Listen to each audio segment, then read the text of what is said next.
Let me show my work here for letters A and B at the beginning here, all my work and my answers, and then I'm going to slide that up and just show all my work and answers for C and D.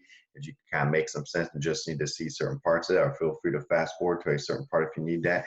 But with letter A, little weird. They tell us the interval between -6 and 5, and there is no graph that exists starting at -6, right? And then they're asking us to find the value between -6 and -2, but there is no graph right there, right? So just, we got to use our smart brains here for a second. Think about this, right? If they tell us between -6 and a +5, that whole entire integral is equal to 7. And then they're asking for that part that we don't even know in between -6 and -2. So here's the thing, if I know the whole darn thing from here to here is equal to 7, and they're asking for this missing piece, that means I just gotta find this integral here, and I can use that by using the graph and using the area, and then I'm just gonna subtract that from 7. So if the whole thing is 7, if I figure out that this is like equal to 4 or something, then I can just go 7 minus 4, that means my missing piece that they're asking for is gonna be equal to 3.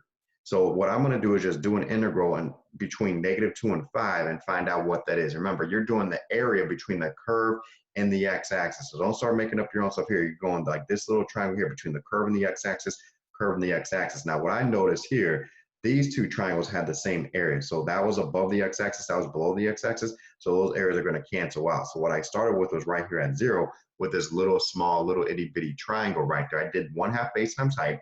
But remember, if your graph goes below the x-axis, your integral is going to be negative. So I stuck my negative right away.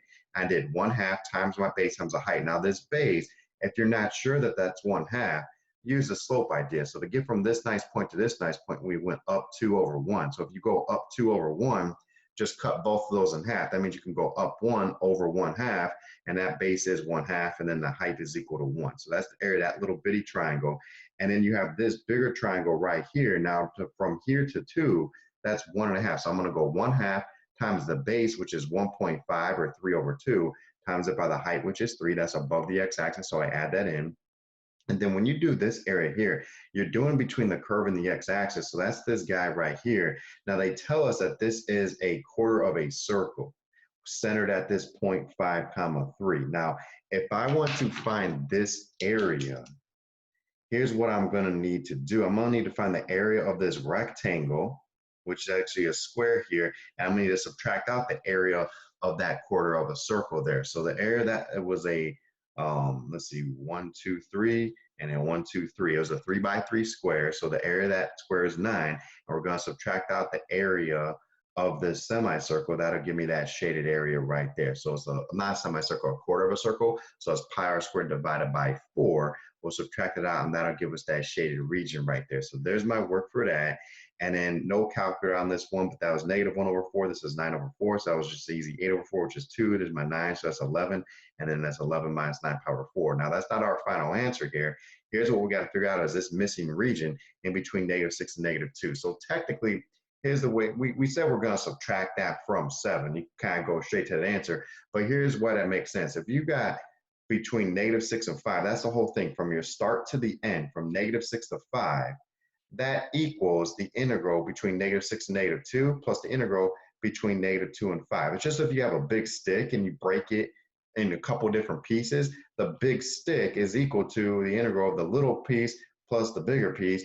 That's just the two smaller parts is equal to that plus that. And then I forgot my letter F right here. It just doesn't look right there. So let's just kind of click that in there, right? All right, so anyways, they told us that was equal to 7. This is what we're trying to figure out, so I carried that down. This is what we just calculated, that 11 power 4, and then move the 11 over, move the 9 power 4 over, and there you go. That's your answer for part A. Now, part B is actually a pretty easy integral here. You know you can pull the 2 out, but that's only with that first integral, right? So I went over here. So I just integrated. Now, I got this worked out 2 different ways. The first way I worked it out, I did it like this. And then the second way I worked it out, I just left it all together there. So you kind of decide which one I actually thought this top part was a little bit easier, a little bit nicer, but it's the same level of difficulty for the most part. But that 2 is going to carry down. We know when we integrate f prime, that's going to give us f of x. That's going to give us the original function. When you integrate 4, it's going to give you 4x. And then it's a definite integral. So use your fundamental theorem of calculus, plug in the 5 for the x's, plug in the 3 for the x's, and subtract them. So top number minus the bottom number. So if I plug in the 5, I get 2f of 5 plus 20 minus, and then plug in a 3. That's 2f of 3 plus 12.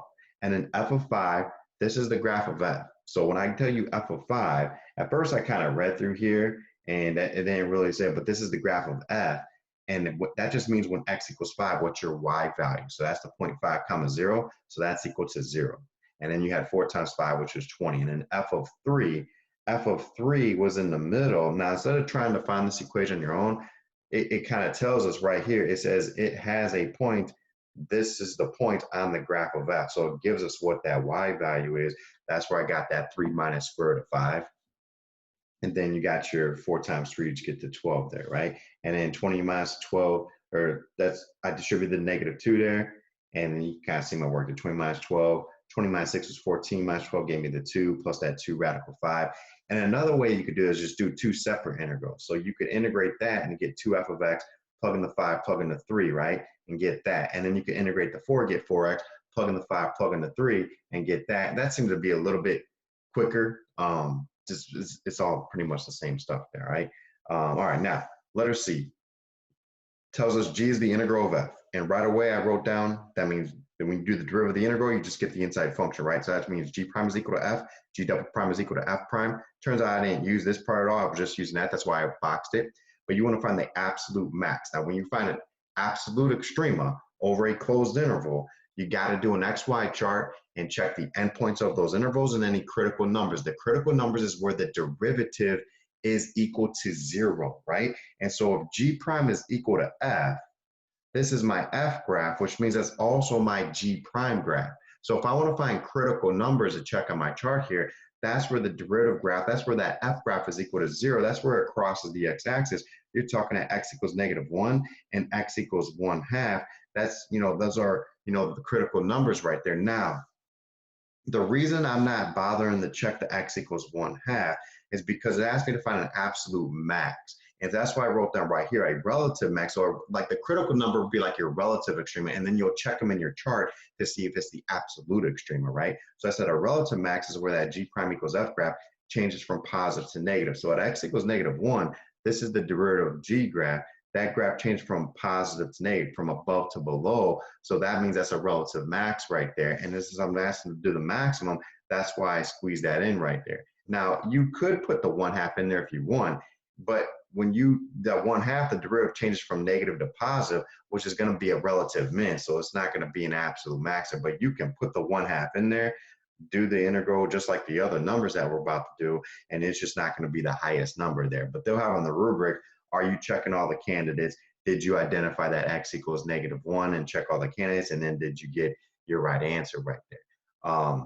And so there's your critical number, and then we got the endpoints, and then you're trying to maximize this g function.